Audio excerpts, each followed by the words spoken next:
जय हिंद दोस्तों, यूपीएससी हिंदी के इस ऑनलाइन प्लेटफॉर्म पे मैं अवनीश सिंह आप सभी का स्वागत करता हूं।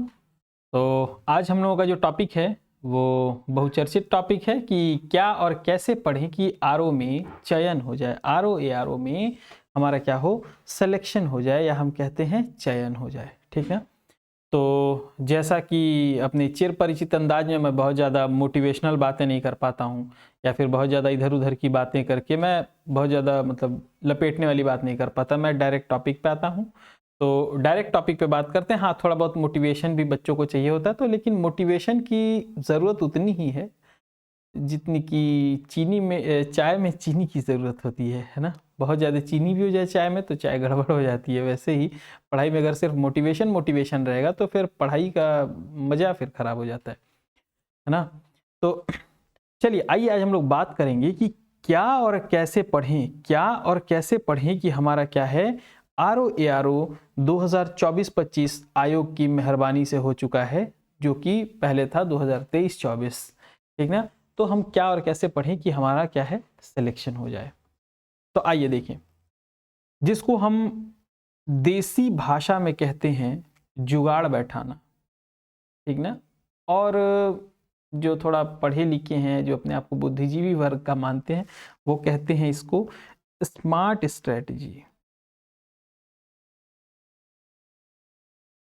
स्ट्रैटेजी, या फिर कह लें आप जुगाड़ बैठाना, कि कैसे हम जो है वहां तक पहुंच जाएं, हम अपने जो जादुई अंक है उस तक पहुंच जाएं। ठीक ना, जो हमारा जादुई अंक है उस तक पहुंच जाएं हम, इसकी व्यवस्था। तो जादुई अंक क्या है? जैसे सपोज कीजिए 200 प्रश्न टोटल आते हैं आरओ में, यूपी के आरओ में 200 प्रश्न, 60 प्रश्न इसमें हिंदी के, 140 जीएस के प्रश्न रहते हैं, जो कि अब शायद इकट्ठा आएंगे, है ना। मतलब एक साथ होंगे दोनों के पेपर, ऐसा उम्मीद जताई जा रही है कि 200 अंक का पेपर एक साथ होगा, जो पहले अलग अलग होता था। तो इसमें जो जादुई अंक है हमारा 125 प्लस, अगर यहाँ के आसपास हम पहुंच जाते हैं तो ऐसा माना जाता है कि हम सिलेक्शन के बहुत करीब हैं, लगभग हम सेलेक्ट हो जाते हैं। तो कैसे पहुंचा जाए इसकी व्यवस्था, डायरेक्ट इतिहास, भूगोल या अन्य विषयों की चर्चा किए बिना सबसे पहले ये व्यवस्था की जाए कि कैसे 125 अंक तक हम पहुंच जाएं, अपनी रीच पहुंचा लें। तो देखिए, तैयारी में, प्रिपरेशन में जो सबसे स्मार्ट स्ट्रेटजी होती है ना, वो होती है किसी भी तरह से कट ऑफ पार कर लेना। राइट, नौकरी लेना है, पीएचडी नहीं करनी है। तो देखिए, सबसे पहला, सबसे जो बेसिक चीज मैं आपको बताता हूं इसमें है क्या, पीवाईक्यू। ठीक ना, पीवाईक्यू प्रीवियस ईयर क्वेश्चन आप एकदम से रट जाएं, ऑन टिप होना चाहिए। क्यों ऑन टिप होना चाहिए? क्योंकि 1/3 जो प्रश्न होता है, लगभग 1/3, एक दो प्रश्न इधर उधर, ऊपर या नीचे, इतना क्या होता है, directly, indirectly, elimination method use करके किसी न किसी तरीके से 1/3 से अधिक ही पेपर क्या होता है, इससे हल हो जाता है पीवाईक्यू से।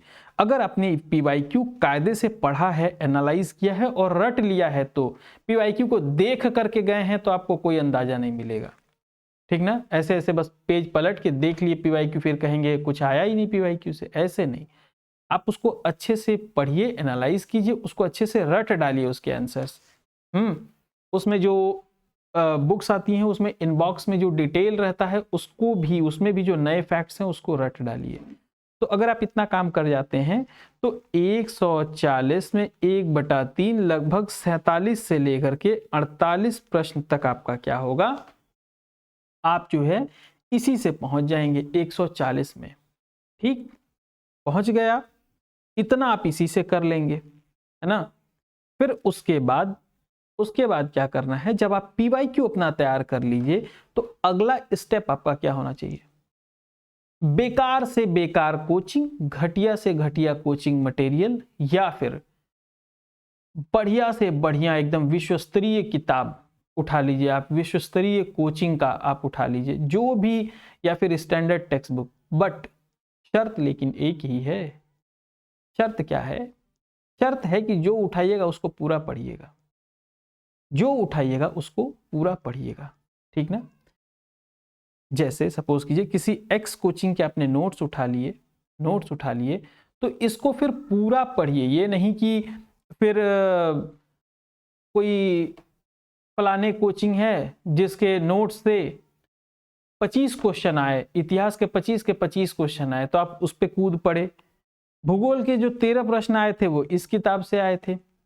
नहीं, ये काम नहीं करना है, ठीक ना। ये अपने स्ट्रेटजी के विपरीत है, खिलाफ है एकदम से। कोई भी एक चीज, एक बुक, कोई भी नोट्स उठा लीजिए, स्टैंडर्ड टेक्स्ट बुक उठा लीजिए एक एक सारे सब्जेक्ट का या कुछ भी, लेकिन उसको पूरा पढ़ जाइए। चाहे वो घटिया कोचिंग का हो, चाहे एकदम बेहतरीन कोचिंग का, जिसको भी आप घटिया और बेहतरीन मानते हैं वो आपके ऊपर है, ठीक ना। लेकिन उसको पूरा पढ़िएगा, शर्त यही है, ठीक ना। तो PYQ हो गया और एक कोई कोचिंग नोट्स। तो PYQ क्या करेगा, आपको 48 से लेकर के 50 प्रश्न तक आपको पहुंचा देगा। हो सकता है आपकी एलिमिनेशन टेक्निक बहुत अच्छी हो, आपने और समझदारी के साथ उसको गूगल करके पढ़ लिया हो चीजों को, तो ये 2-4 क्वेश्चन आपको और ऊपर ढकेल देगा, ठीक ना, और ज्यादा आ जाएंगे आपके, ठीक।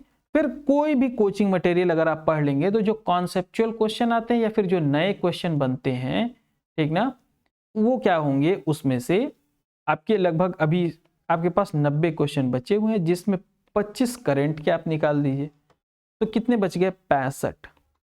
अब इस 65 का फिर 1/3 मिनिमम ले लीजिए, 1/3 आप मिनिमम ले लीजिए, तो 20-22 प्रश्न क्या हैं आपके, 20 से लेकर के 22 प्रश्न आपके कोई भी एक नोट्स, 1/3 ही तो मान रहा हूं मैं, history, geography, polity, economy, science tech, UP, agriculture, environment, ये सब को मिला करके एक 2-2, 3-3 क्वेश्चन भी अगर फंसेंगे नए या फिर कॉन्सेप्ट के थ्रू या फिर बुक से एलिमिनेट हो रहे हैं, तो आपके 20-22 प्रश्न वो आराम से 60-65 में निकाल देगा आपका। कितना भी बेकार होगा कोचिंग, बहुत बढ़िया वाले तो 65 के 65 फंसे, बहुत बढ़िया वाले फिर वो आप खोजिएगा कि वो लाल किताब कौन सी जिसमें से सारे प्रश्न जो है वो मिल जाते हैं, वो कौन सी जादुई किताब है, वो आप लोग खोज लीजिएगा। मैं सबसे बेकार वाली की बात कर रहा हूँ, जिसको भी आप सबसे बेकार मानते हो, ठीक ना। 20-22 तो वो फंसा ही देगा, मैं 1/3 ही लेकर चल रहा हूँ, मैं मानता हूँ 2/3 नहीं मिलेगा। तो इस 50 में आप 20 और ऐड कर दीजिए, तो कितने हो गए आपके, 70। अब जो असली चीज बताता हूं आपको, जो करंट अफेयर है, इसमें आपके 2 से 3 प्रश्न से ज्यादा आपके गलत नहीं होने चाहिए, 2 से 3 प्रश्न से ज्यादा आपके गलत नहीं होने चाहिए, क्योंकि ये 50 रिपीटेड वाले और जो 20 हैं ये क्या है, ये आपके 20 करंट, इनके अलावा जितने भी हैं वो सब आप समझ लीजिए ना, अंधेरे में तीर चलाने जैसी बात हो जाती है। ये करंट अफेयर है ना, ये 50 रिपीटेड और करंट अफेयर के अलावा सभी अंधेरे में तीर चलाते हैं, ठीक ना। यानी कि किसी को सही सही पता नहीं रहता, बात करते हुए सुने होंगे, अभी घर जाएंगे मिलाएंगे तब बताएंगे कितना आ रहा है। भैया अगर सब सही कर दिया और आ ही रहा था तो फिर बता दो ना कितना हुआ। लेकिन आप टॉपर्स को भी सुने होंगे कहते हुए, जिनके प्रीलिम्स में बहुत अच्छे मार्क्स आते हैं, कि घर जाएंगे मिला करके तब बताएंगे कितना हो रहा है। यानी कि अभी क्वेश्चन में उनको क्या होता है, कंफ्यूजन होता है, उनको क्वेश्चन में क्या होता है, कंफ्यूजन होता है, ठीक ना, राइट। तो कुल मिला के आपके कितने हो गए, आप अगर मान लीजिए 25 करंट आ रहे हैं तो आप 22 प्लस आप करंट में हिट कर दीजिए, ये आपका टारगेट होना चाहिए, ठीक ना। तो 20 ही करंट मान लें, 50 रिपीटेड वाले, और फिर जो है 20 से 22 जो है वो मान लीजिए आप बुक से आपने पढ़ के, कोई भी एक स्टैंडर्ड टेक्स्ट बुक पढ़ के आपने कर लिया, तो 5 2 7 2 9, आप 92 प्लस क्वेश्चन जो है इधर ही निकाल ले गए, 92 प्लस क्वेश्चन आप इधर ही निकाल ले गए, ठीक ना।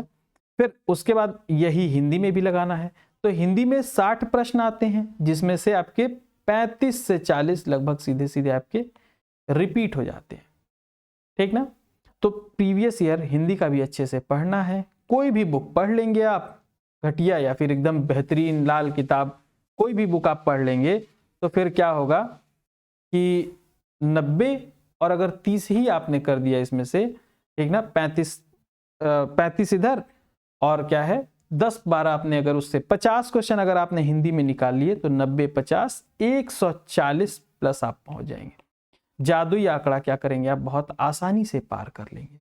तो यही आपकी स्ट्रैटेजी होनी चाहिए, है ना, यही क्या है आपकी स्ट्रैटेजी होनी चाहिए। एक सेकेंड,